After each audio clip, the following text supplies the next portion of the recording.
보시는 믿음이라고 하는 제목으로 하나님 말씀을 증거하겠습니다. 우리가 믿는다고 하는데 그 믿음에도 이게 뭔가 수준이 있다 그런 얘기입니다. 하나님께서 보시는 그 믿음, 인정하시는 그 믿음이 있다고 하는 것, 우리 모두가 다 그런 믿음을 갖는 성도들이 되어야만 하겠습니다. 우리 세상을 우리가 살아가기 위해서는 반드시 그 바탕에 믿음이 있어야 됩니다. 믿음이 없으면 우리는 한순간도 살아갈 수가 없는 그런 존재들이기 때문입니다. 그래서 우리가 건축을 할 때 기초가 튼튼해야 되어지는 것처럼 우리의 삶에도 믿음이 튼튼해야 우리의 삶도 그만큼 튼튼하게 된다는 사실입니다. 정도의 차이는 있습니다. 우리가 더 큰 믿음을 갖는다는 사실이 그래서 중요한 것이죠. 전에 탈북을 해가지고 미국을 갔어요. 미국 유학을 하게 되어지는데 미국은 이렇게 그 캠퍼스가 크기 때문에 자전거를 이렇게 타고 다녔다고 합니다. 그런데 늘 북한에서 뭔가 이렇게 위협이 있는, 그래서 주로 이제 자전거 길이 없는 찻길로 자전거를 타고 가다가 뒤에서 차 오는 소리가 나게 되면 항상 그 뒤를 돌아보고, 그리고 자전거를 세우고 차가 지나가다면 또 자전거를 타고 가고 그렇게 했다고 합니다. 그러던 어느 날 이제 자기 친구들하고 같이 미국을 이렇게 횡단하는 그 여행을 하기로 했어요. 거기서도 이제 거기서 이제 2차선 길에서 차선으로 이제 자기를 타고 가는데, 이 사람은 차 소리만 나면 혹시라도 차가 와서 들이받으면 이렇게 죽으니까 자전거에서 내려가지고 이렇게 차를 옆으로 세워놓고 차 지나가다면 또 차를 타고 그렇게 하고 있습니다. 미국 친구들이 이해를 못하는 거예요. 그러면서 너 왜 자꾸만 뒤를 돌아보냐? 그래서 그 얘기를 한 것이죠. 아니, 차가 혹시라도 들이받으면 내가 죽을지도 모르는데 신경 써야 되지 않냐? 미국 친구들이 웃으면서 그 애들은 보니까 앞만 보고 가는 거예요. 그냥 차선으로 그냥 이렇게 계속 자전거를 타고 가는 것입니다. 차들이 알아서 지나가게 자기는 그냥 지나가는 것이죠. 그때 미국인 친구들이 하는 얘기가, 너는 왜 인생을 그렇게 살고 있냐? 차는 다 우리 피하게 돼가고 있다. 그래서 그 친구들은 뒤도 안 돌아보고 차가 오든지 말든지 그냥 차선으로 가운데로 그냥 계속 타고 가는 거예요. 그 차가 알아서 비켜가고 이제 이렇게 하는 것이죠. 그런데 이 사람은 그렇게 얘기를 해도 겁이 나가지고 뒤에서 차 소리만 나면은 뒤로 돌아보고 차에서 내려가 차 간 다음에 또 가고 그렇게 했어요. 그러니까 자기 친구들이, 그럼 네가 가운데에 서라. 그래서 앞에 가고 뒤에 따라오고 가운데에 서가지고 이렇게 여행을 하면서 이 사람은 자기 느낌을 얘기를 하는 거예요. 나는 왜 인생을 이렇게 살까? 지금 자기 친구, 미국이라고 하는 그 풍토에서 자란 자기 친구들은 그냥 믿는 거예요. 그냥 자연히 차는 자전거가 가게 되면 다 피해서 다 가게 돼 있다. 그걸 믿기 때문에 뒤로 돌아볼 필요가 없어요. 믿고 그냥 가면 알아서 그렇게, 혹시라도 차가 들이받을 수도 있긴 하지만 그리고 그렇지 않는 사실을 알기 때문에 그냥 자기는 차선으로 그냥 간다 그런 얘기입니다. 이 사람은 못 믿어요. 혹시라도 뒤로 와서 들이받아서 나 죽이면 어떨까? 그래서 자꾸 뒤를 돌아봐야 되고, 그래 얼마나 힘들게 이렇게 세상을 살게 되냐 그런 얘기입니다. 비단 이런 것은 자전거 얘기지만, 찻길 가는 자전거 얘기지만, 우리 일상생활에 우리는 믿음이 있고 없고가 우리의 삶을 뭔가 든든하게 해주기도 하지만, 어떤 경우에는 너무도 나를 정말로 신경 쓰게 만들고 힘들게 만들고 세상을 어렵게 살게 만드는 요인이 되기도 한다는 사실입니다. 대개 우리는 세상에 우리가 사람들이 살아가고 있는 자기도 모르는 것을 갖고 있는 믿음은 경험에 의해서 이것이 생겨나게 됩니다. 이럴 때는 이럴 일이 많이 있었다. 다른 사람도 보니까 이렇게 하더라. 그러니까 아마도 이 정도 하면 아마도 내가 굉장히 위험할 수도 있다. 그런 생각에 칠에 겁을 먹기도 하고, 그냥 이렇게 자라보고 놀란 가슴이 소뚜껑을 보고서 놀라는 이런 일도 생겨나게 된다 그런 얘기입니다. 우리는 믿음의 사람이라고 얘기를 합니다. 나는 믿음의 사람이다. 믿음의 사람이라는 건 철저하게 우리의 삶의 모든 것들이 믿음으로 시작해서 믿음으로 끝이 난다는 것을 얘기를 하는 것이죠. 그래서 우리는 하나님이 주신 은혜를 갖고 내 인생도 마찬가지예요. 우리도 미국의 사람들이 자전거를 타고 가면 반드시 차가 오면 나를 피해간다는 사실을 믿고 앞만 보고 이렇게 가는 것처럼 우리의 인생도 적어도 예수를 믿는 사람 같으면은 다윗처럼 여호와는 나의 목자시니 내게 부족함이 없으리로다. 하나님이 내 삶의 걸음을 인도하시니까 모든 것이 합력하여 선을 이루고 나를 복되게 만들어 주실 것이다. 이 믿음을 갖고 나가는 것이 바로 성도들의 모습이다 그런 얘기입니다. 그래서 내 평생에 선하심과 인자하심이 반드시 나를 따르리니 내가 여호와의 집에서 영원히 살 것이다. 이런 믿음이 저는 우리 성도들에게도 있어야 될 줄을 믿습니다. 그래서 하나님께서 보시는 그 믿음, 하나님은 우리를 위해서 우리가 그 믿음을 갖고 살기를 원하세요. 우리도 다윗처럼 하나님이 나를 알아서 잘 인도하시고 내 삶을 책임을 져주시는데 내 인생이 뭐가 걱정이냐? 어려움이 와도 고달픈 일을 만나도 정말로 다른 사람들이 나를 한탄스럽게 생각하는 그 순간에라도 우리는 든든하게 믿음에 서서 나갈 수 있는 이런 성도의 삶이 되어야 될 줄을 믿습니다. 믿는 자가 누리는 이 은혜를 우리 모두가 다 받아야 되겠다 그런 얘기입니다. 미국에 이민을 왔던 유대인 중에 레비 트라우스라고 하는 사람의 이야기입니다. 그는 뉴욕에서 이렇게 직물을 파는, 그러니까 우리로 말하면 옷감 파는, 우리도 보면 옷감 파는 그런 장사가 있잖아요. 그 일을 시작을 했답니다. 그런데 이제 그래서 아마 잘 되는 모양이요. 그래서 군대에다가 뭔가 납품하는 그런 업자가 자기를 찾아와 가지고 제안을 해요. 왜냐하면 군대에서 쓰기 위해서 대형 텐트를 쳐야 되는데 텐트를 만드는 그 텐트 천을 10만 개를 좀 만들어 달라. 그렇게 이제 제의가 들어오게 됩니다. 그래서 이제 10만 개를 만들려면, 대형 텐트를 10만 개를 만들려면 얼마나 많은 천이 있어야 되겠어요. 그러니까 이제 은행에서 대출도 많이 받고 공장도 크게 짓고 또 공장에 이렇게 직공도 많이 뽑고 그래가지고 생산에 아주 몰두를 해가지고 10만 개 주문량을 완수를 그렇게 했습니다. 천막천 10만 개, 군용 천막천 10만 개를 이렇게 만든 거예요. 그런데 어떻게 이 사람이 뭔가를 잘못했는지 군대에 납품하는 일이 그냥 어긋나게 된 거예요. 10만 개나 만들어 놨는데 엄청난 천막천을 10만 개를 만들어 놨는데 그러니까 이제 완전히 회사는 다 망하게 생겼고 그리고 이 사람은 레비 스트라우스 이 사람은 완전히 이제는 궁지에 몰리게 된 것입니다. 그래서 이거 어떻게 하냐 굉장한 스트레스, 굉장한 고민 이런 것들을 이제 받게 되어지는 것이죠. 그러던 어느 날 식당에 갔는데 한 달 옛날 서부 이때 광산에서 이제 많은 노동자들이 일을 하는데 이렇게 밥을 먹고 난 다음에 하는 일이 뭐냐면은 광산에서 막 이렇게 험하게 일하다 보니까 옷이 막 찢어져요. 바지가 막 찢어지고 그래요. 그래서 이 바지를 꿰매는 일을 다 하고 있는, 날마다 하는 일이 막 그거 있어요. 가만히 그걸 보면서 무심코 중얼거리는 소리가 바지가 많이 낡았네.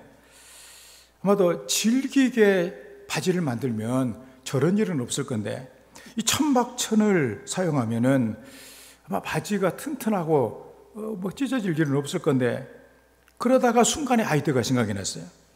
그렇다. 내가 만들어 놓은 천막천을 가지고 바지를 만들면 어떨까? 이런 생각이 이렇게 나게 된 거예요. 그래서 그 천막천을 잘라가지고 바지를 만들었습니다. 그게 바로 뭐냐면은 그게 바로 청바지예요. 바로 저게. 그래서 뭐냐면은 레비트라우스, 영어로 아주 레비트라우스로 돼가고 있잖아요. 이게 바로 뭐냐면은 리바이스라고 하는 청바지입니다. 완전히 망하게 생겼는데 그걸 가지고 망하게 생긴 걸 가지고 생각을 좀 바꿔가지고 바지를 만들었더니 누가 살까 생각했는데 이게 바로 막 전 세계로 이렇게 날개가 돋친 듯이 팔려나가게 됩니다. 그래서 천막전이 세계적으로 유명한 리바이스 청바지로 재탄생이 된 것이죠. 레비 스트라우스에게 바로 위기는 기회가 되었습니다. 우리가 세상을 비관적으로 살게 되어지면 먼저 우리는 이 일을 통해서 어려움을 당할 것을 먼저 생각을 해요. 그런데 긍정적으로 세상을 살아가는 사람은 이 모든 그 어려움을 갖다가 기회로 생각을 한다는 얘기입니다. 그 차이점이죠. 이게 큰일 났구나. 나 이제는 망했구나. 어떤 사람은 이것이 기회다. 이제 내가 이 기회를 통해서 내가 한번 세상을 한번 내가 나르는 인생을 살자. 이런 생각을 한다는 얘기입니다. 그러니까 무엇을 바라보고 무엇을 생각하느냐에 따라 운명이 결정이 된다 그러죠. 위기는 곧 기회가 됩니다. 그래서 위기를 기회로 바꾸는 능력이 뭐냐? 믿음이에요. 믿음은 언제라도 우리를 긍정적인 미래를 보게 만들어주기 때문에 그렇다 그런 얘기입니다. 그렇기 때문에 하나님께서는 우리에게 금보다 더 귀한 믿음을 주신 거예요. 그 믿음을 우리는 믿음을 가지고 살아가는 성도가 되어야 되겠다 그런 얘기입니다.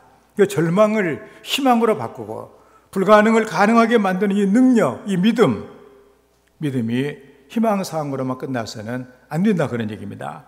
그래서 참된 믿음이 그 견고한 여리고성을 무너뜨린 것처럼 여러분 앞에 있는 여러 가지 문제 난관들이 많이 있겠지만 믿음을 가지고 모든 것을 믿음으로 승리하는 우리 성도들이 되어야 될 줄을 믿습니다.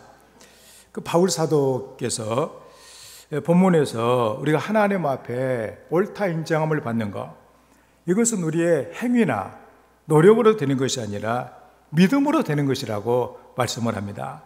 믿음으로 말미암아 우리는 의롭다함을 얻는다라고 하는 것이죠. 이게 바로 기독교의 핵심 교리입니다. 우리는 내 행함이나 노력이 아니라 하나님을 믿음으로 말미암아 의롭게 된다. 이런 사람이 있었습니다. 누구냐면 아브라함이에요. 그러니까 아브라함은 우리의 조상입니다. 대개 보면 우리나라도 보면은 자기 할아버지가 뭐 독립운동을 했다. 괜히 애국자가 막 되고 이런 거 이렇게 아주 보게 되잖아요. 우리가 얼마 전에 돌아가신 최영섭 이렇게 아주 집사님, 그 집에서 설날에 되게 되면 온 거 가족이 일어나가지고 애국가를 4절까지 부른다고 하니까 많은 그 세상의 며느리들이 저런 집에 어떻게 사냐죠. 힘들게 저렇게 애국가를 모일 때마다 4절까지 부르고 있으니 어떻게 사냐. 그래가지고 막 그 집안에 대해서 많이 비난을 많이 하니까 그렇게 며느리들이 성명서를 내잖아요. 우리는 1000번이라도 부를 수 있다. 이렇게 얘기를 하는 거예요. 왜냐하면 바로 이 나라가 어려움에 빠졌을 때 바로 자기의 그 시아버지가 그 북한에서 내려오는 모든 물자를 전열 물자를 목숨을 걸고 막아낸 이런 그 역사가 있기 때문에 우리는 애국자의 자손이다. 그런 그 자손을 자부심을 갖고 그렇게 애국가를 막 1000번을 불러도 우리는 좋다 그런 얘기예요. 정말로 우리는 이런 사실을 통해서 우리의 믿음의 조상은 아브라함이다. 아브라함으로 생각하는 거예요. 우리 성도들은 다 우리 할아버지는 뭐 아무것도 안 했는데 이렇게 생각할 것이 아니라 우리의 믿음의 할아버지는 누구냐? 아브라함이다 그런 얘기예요. 아브라함이 이렇게 했어요. 우리는 아브라함의 후손이 되는 상속자가 되어지는 이 약속은 율법의 행위와는 상관이 없는 오직 믿음으로 된다 그런 얘기입니다. 그래서 16절에 있는 말씀 보게 되면 우리가 그러므로 상속자가 되는 그것이 은혜에 속하기 위하여 믿음으로 되나니 이는 그 약속을 모든 후손에게 굳게 하려 하심이다. 하나님이 그 말씀, 하나님의 약속이고 모든 후손을 굳게 한다. 그 후손이 바로 누구냐? 내가 바로 그 후손이다 그런 얘기야. 그 다음에 현대어 번역으로 보면은 하나님께서는 우리의 믿음을 보시고 값없이 주는 선물인 복을 베풀어 주십니다. 만일 우리가 아브라함과 같은 믿음을 가지고 있기만 하면 유대인의 관습을 따르느냐 따르지 않느냐 구애됨이 없이 하나님의 복을 확실하게 받을 수 있는 것입니다. 이같이 아브라함은 신앙적인 면에서 우리 모두의 조상입니다. 그런 얘기예요. 그러니까 뭐냐 하면 우리가 유대인이 되고 안 되고 아무 상관도 없다는 얘기입니다. 우리는 아브라함과 같은 믿음을 갖고 있기만 하면 우리는 하나님의 복을 확실하게 받는다. 그런 얘기죠. 여기서 믿음으로 된다. 이것은 우리가 하나님의 상속자가 되는 것은 우리 노력으로 되는 것이 아니라 하나님의 은혜로 되는 것이며 그 근거는 뭐냐? 믿음이다. 그런 얘기입니다. 그렇다면 우리는 그러면은 우리 조상인 이 아브라함이 어떤 믿음을 가졌는가? 한마디로 말해서 아브라함은 하나님을 전능이라고 하는 뜻으로 가져 모든 것을 할 수 있다. 그런 얘기입니다. 우리는 신앙 고백을 할 때마다 우리가 늘 외우는 그 내용이 있습니다. 나는 전능하신 아버지 하나님 천지의 창조주를 믿습니다. 그리고 오늘 17절 말씀에도 그가 믿은 바 하나님은 죽은 자를 살리시며 없는 것을 있는 것처럼 부르시는 이시니라. 하나님이 그런 하나님으로 아브라함은 믿었다. 그런 얘기입니다. 바로 그 믿음. 하나님은 전능하신 하나님이시다. 모든 것이 끝나는 거예요. 다 그냥 하나님 전능하신 하나님이시다. 그러니까 우리 조상 아브라함이 하나님을 전능하신 하나님이시다. 우리도 하나님을 믿을 때 전능하신 하나님을 믿으면 된다. 그런 얘기입니다. 그래서 우리의 믿음을 결정하는 것이 뭐냐? 하나님을 어떻게 믿느냐 하는 것이에요. 우리가 은혜를 받기 전에는 하나님에 대해 생각을 해도 하나님 보이지도 않는데 하나님이 어떻게 나도 누구도 못하는 하나님 어떻게 하셔? 그런데 우리가 은혜를 받고 우리가 신앙생활 하면서 하나님 주 은혜를 받고 보면 하나님의 그 전능하심을 우리가 믿게 되는 것 아니에요? 하나님 창조를 믿게 다른 사람이 보면은 저 사람 허황된 것을 믿고 있네. 저 사람은 정신이 좀 이게 좀 부족한 것 같아요. 너무 좀 믿다 보니까 좀 정신이 좀 이렇게 이상해진 것 같아요. 그렇지만 우리는 성령의 도우심으로 말미암아 확실하게 우리는 믿는다. 그런 얘기입니다. 전능하신 하나님을 나는 믿는다. 그런 얘기죠. 그렇다면 그 믿음은 과연 어떻게 돼야 되는가? 하나님께 오시는 그 믿음이 구체적으로 어떻게 나타나지는가? 첫째로 우리가 생각할 것은 바랄 수 없는 중에 바라는 믿음이다. 이렇게 말해주고 있어요. 18절 말씀 보면 아브라함이 바랄 수 없는 중에 바라고 믿었으니 이는 내 후손이 이같으리라고 하신 말씀대로 많은 민족의 초상이 되게 하려 하심이다. 현대 번역으로 보면 하나님께서 아브라함에게 한 아들을 주실 것이며 그 아들에게서 많은 자손이 나서 큰 민족을 이룰 것이라고 하셨을 때 아브라함은 그런 약속이 중요한 말이죠. 그런 약속이 도저히 실현될 수 없는 처지였음에도 불구하고 하나님을 믿었습니다. 그런 얘기. 아마도 우리 성도들 가운데 한 나이가 그래도 한 50 정도, 한 55 정도 이렇게 된 이렇게 성도에게 네가 내년에 아들을 낳을 것이다. 그러면은 하나님이 그렇게 약속하셨으니까 하나님 말씀하셨으니까 할렐루야입니다. 내가 누뚱이 하나 낳겠습니다. 그렇게 할 수도 있죠. 그런데 지금 상당히 지금 이제 어떻게 보면은 몇 년을 1년을 어떻게 더 살지도 이렇게 모르는 너무 한 80 정도 되신 우리 성도님한테 하나님께서 내가 너에게 내년에 아들을 낳게 주겠다. 그러면 어떻게 하겠어요? 되게 딱 웃겠죠. 하나님이 하셔서 말씀을 듣기는 했으면 내가 이미 지금 이거 낳을 수 있는 가능성이 완전히 지금 멀어져 있는데 아브라함 100살이에요. 100살. 그런 중에도 바랄 수 없는 중에 바랄 수 없는 그 상황인데도 불구하고 그 처지인데도 불구하고 아브라함은 믿었다 그런 얘기입니다.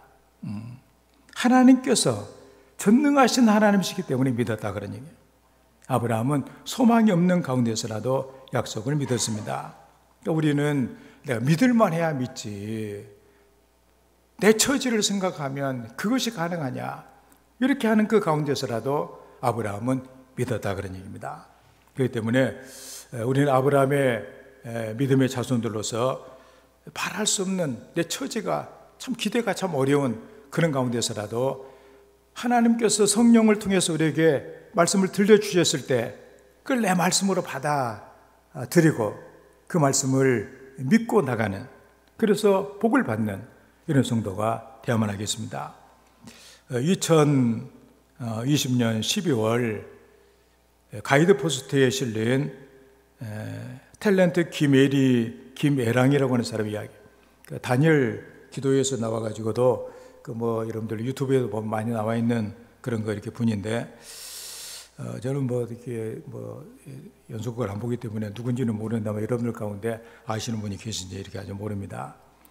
그녀가 결혼해가지고 아이 셋을 이렇게 낳았는데, 둘째가 33개월 되던 해에 뇌전증이 발병이 됐답니다. 뇌전증이라고 하면 여러분들 이제 이해가 안 갈지 몰라서 지금은 잘 안 쓰는 말이지만 간질이라고 하는 병이에요. 저도 이제 전에 교회 간질하는 분이 치료받기 위해서 나왔는데, 참 세상에 참 안 된 병도 많이 있지만 그것도 사람이 참 걸릴 병은 아니에요. 갑자기 이렇게 있다가 그냥 발병을 하게 되면 의식을 다 잃어버리고 그냥 이렇게 쓰러지고 거품 물리고 이렇게 하는데, 그러다가 한참 하고 난 다음에 이제 깨어나면 자기는 몰라요. 그렇지만 흔적이 남아있는 걸 남이 얘기해 준 거 들어보면 정말로 창피해가지고 어쩔 줄 몰라 하는 그 모습을 이렇게 보면서, 그런데 33개월짜리 자식이 이렇게 됐다고 생각했을 때 부모의 마음이 어떻겠어요? 그래서 원인조차 찾을 수 없는 그런 발작이 계속 일어나게 되어져서 아이의 몸을 완전히 망가뜨리고 있었다, 그런 얘기입니다. 그녀가 할 수 있는 것이 뭐였느냐? 오로지 기도하는 것밖에는 할 일이 아무것도 없었습니다. 그래서 하나님께 약속을 하면서 내가 순종하며 감사로 내가 이겨낼 테니까 제발 좀 우리 그 아이 이거 좀 멈춰달라고 기도를 했어요. 근데 그러면 이제 안 해야 되는데 좀 있으면 또 하는 거예요. 이렇게 경기를 다시 시작하기. 하도 이렇게 하다 이렇게 보니까 화가 나가지고 어느 날 십자가를 노려보면서 하나님께 기도해도 아무 소용도 없어. 하나님은 아마 죽었나 봐. 그러면서 엄청난 이런 얘기를 하고서는 나 이제 하나님 안 믿겠다고 하나님을 원망하며 저주까지 했대요. 근데 또 휠체어를 밀고 가면서 자기도 모르는 순간에 다시 한번 하나님을 바라보면서 기도를 했답니다. 울면서 기도하는데 하나님께서 그 마음에 들려주시는 말씀이 있었는데, 너는 왜 너의 딸만을 위해서 기도하느냐, 이 음성이 들리라는 거예요. 그래서 자기 주변에 그럼 누가 있나? 그래가지고 이제 병원에 다녔던 그걸 보니까 자기 딸보다도 심한 애들도 많이 있더라는 거예요. 그래서 그는 그때 자기가 아내의 역할도 잘 못하고 부모의 역할도 잘 못하고, 그래서 이 모든 자기의 잘못을 하나님께 고백하며 많이 회개하고 울었다고 합니다.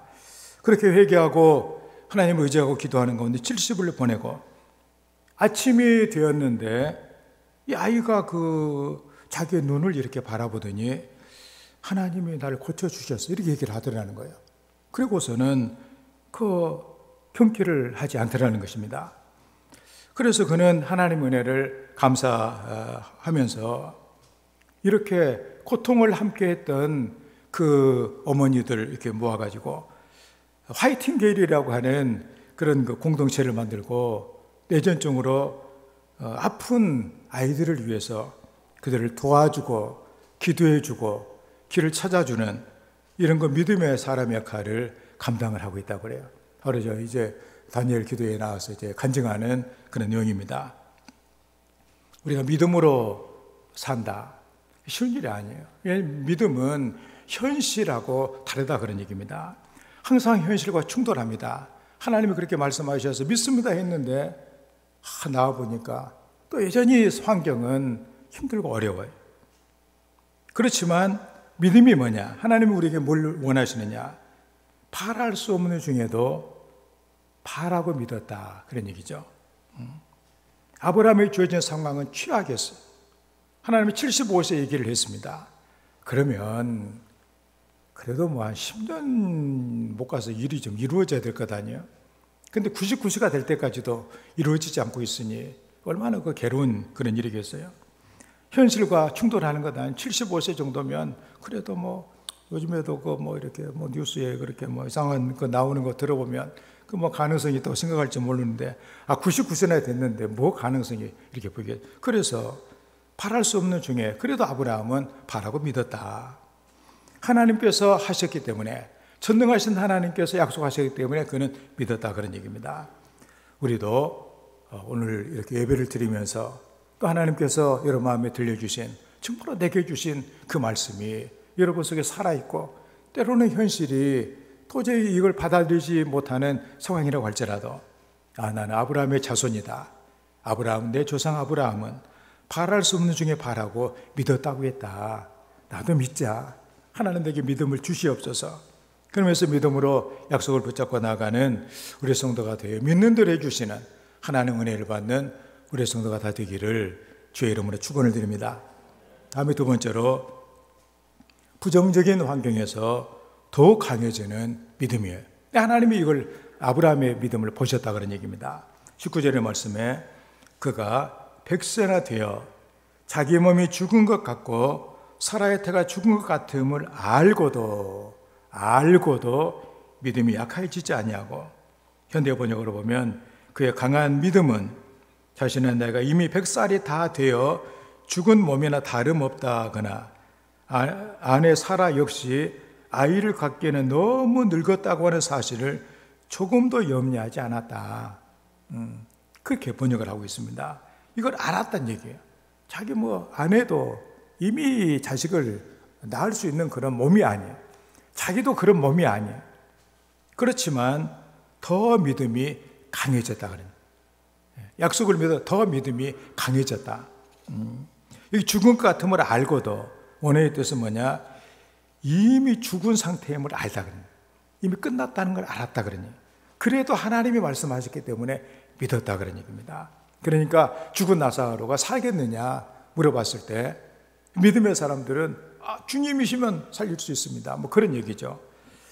아브라함은 자신과 사라가 낳을 수 있는, 자녀를 낳을 수 있는 능력이 없는 것을 알았습니다. 이 객관적인 것으로 너무도 확실해요.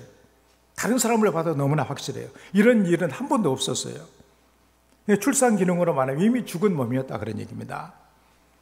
그러나 아브라함은 믿음의 그 기준을 그런 데 두지 않았다는 얘기죠.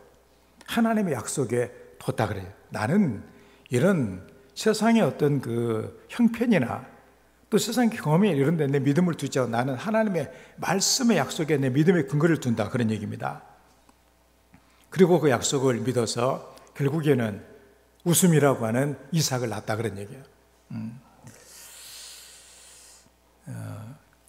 이런 간증도 있습니다. 이것도 다니엘 그 기도에서 나왔던 간증인데, 이 헌영이라고 하는 그 이렇게 청년의 간증인데, 나는 하나님의 가능성이고 싶다라고 하는 그런 그 책의 저자이기도 합니다.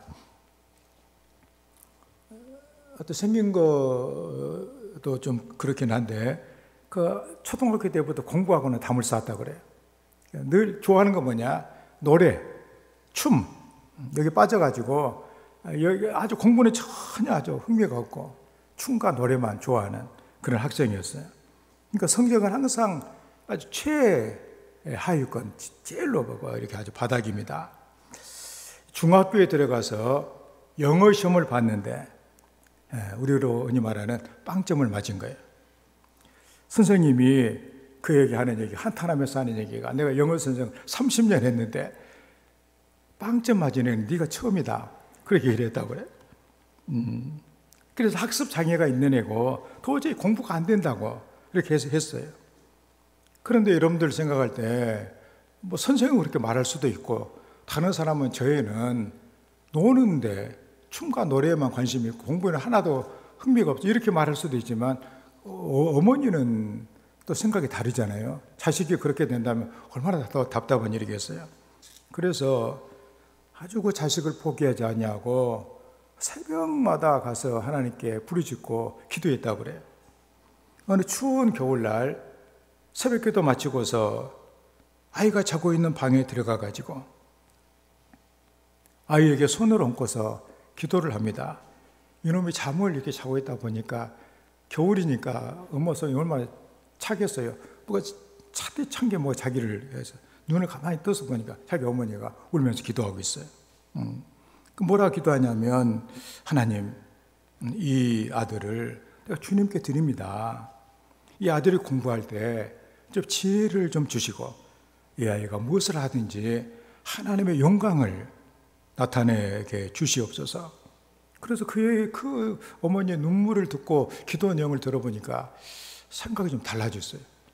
그래서 그때부터 공부를 해가지고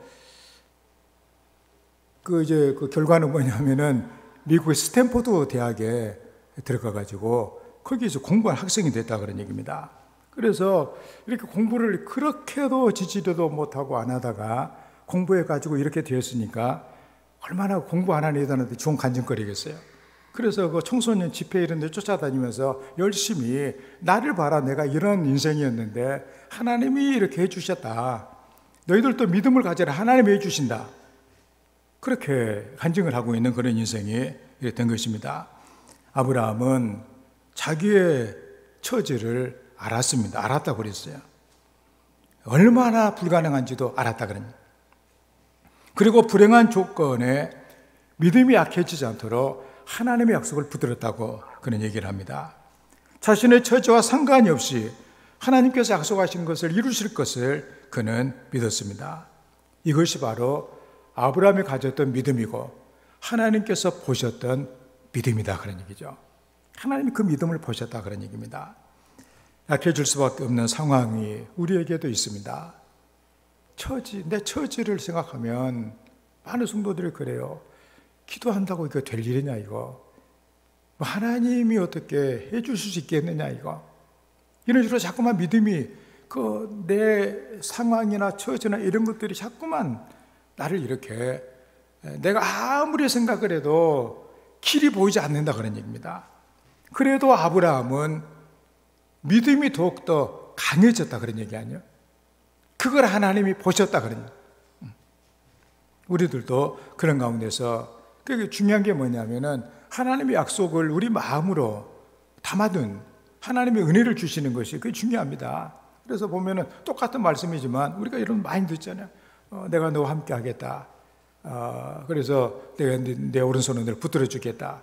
놀라지 말라. 두려워하지 말라. 그런데 많이 들어요. 성도들이 다 듣지만 그 많은 사람들이 그냥 귀뚱으로 다 뒤로 넘어가 버리는데 어떤 사람에게는 그 말씀이 마음에 새겨지고 그 말씀이 일을 하기 시작한다 그런 얘기입니다. 믿음의 일을 시작하는 거예요.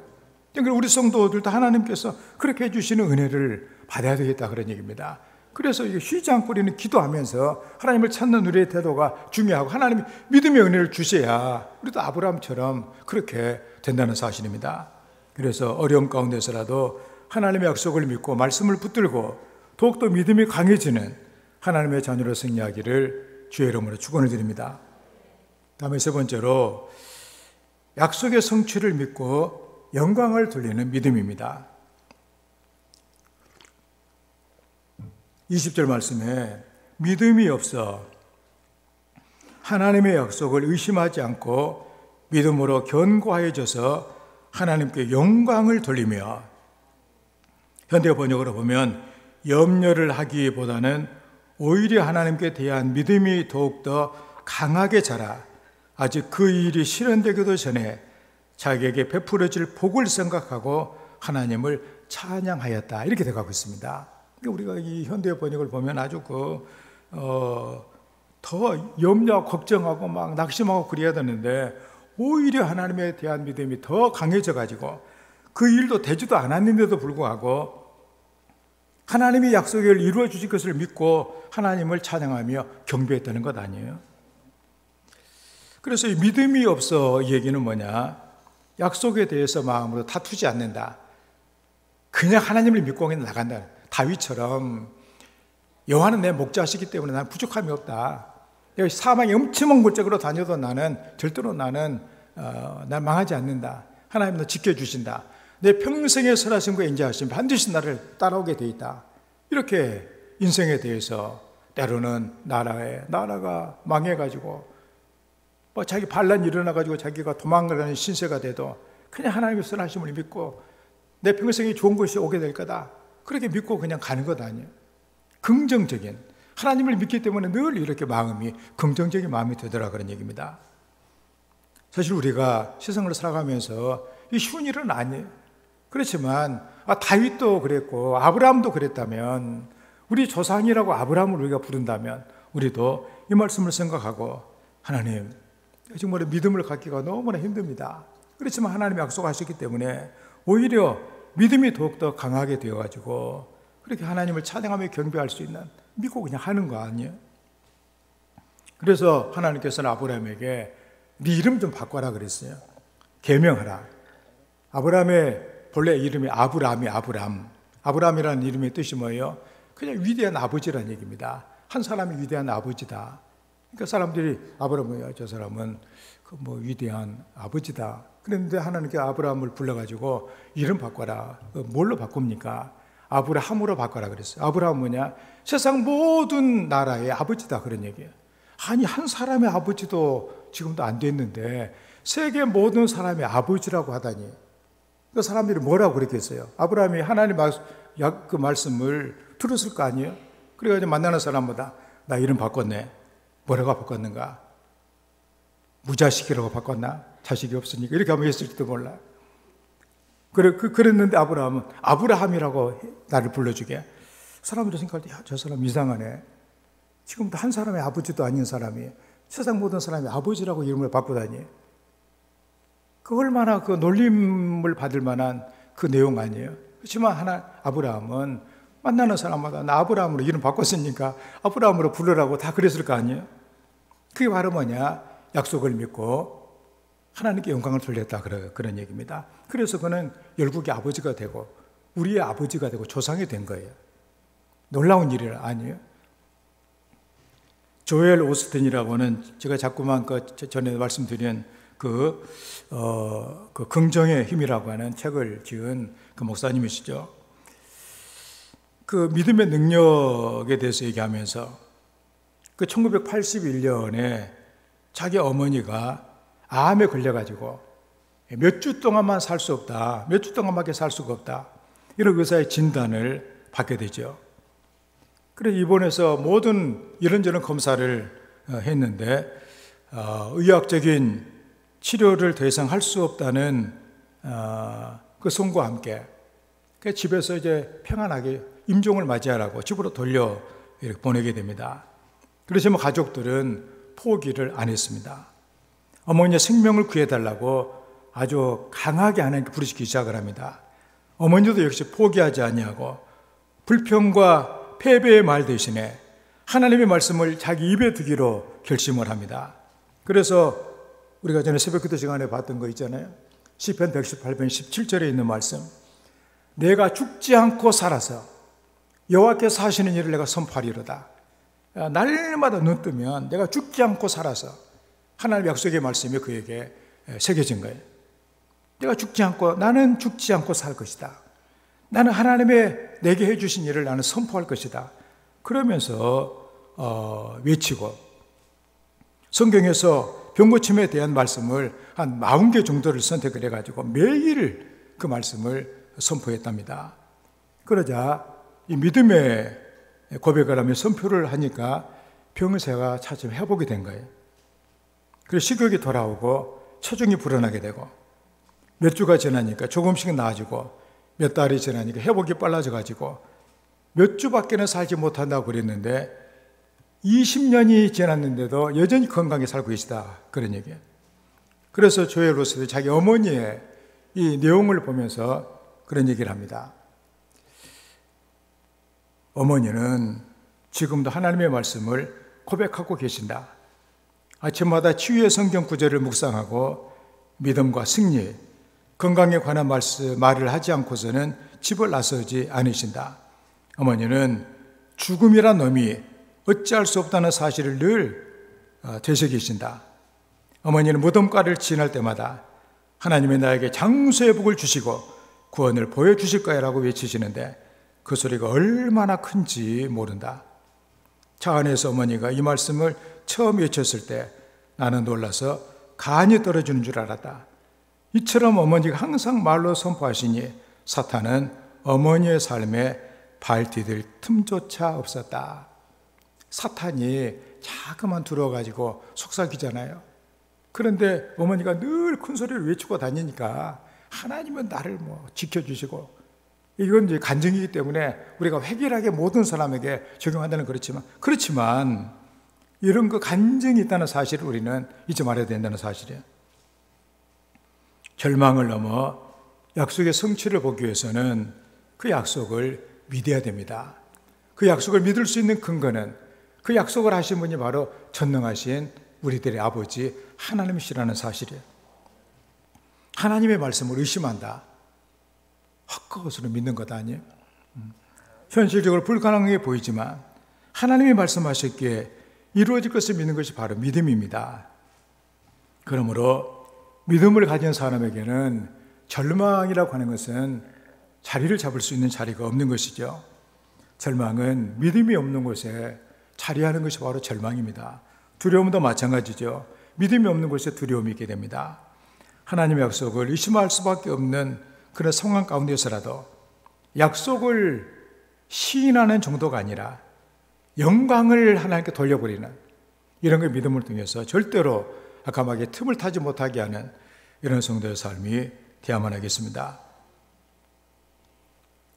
아마 여러분들이 보았던 그 인물 가운데 커넬 샌더스라고 가끔 우리가 그 대도시 도시 보면은 그 하얗게 할아버지 만들어 놓고 있는 그 KFC 이건 그 닭 파는 그 가게가 있잖아요.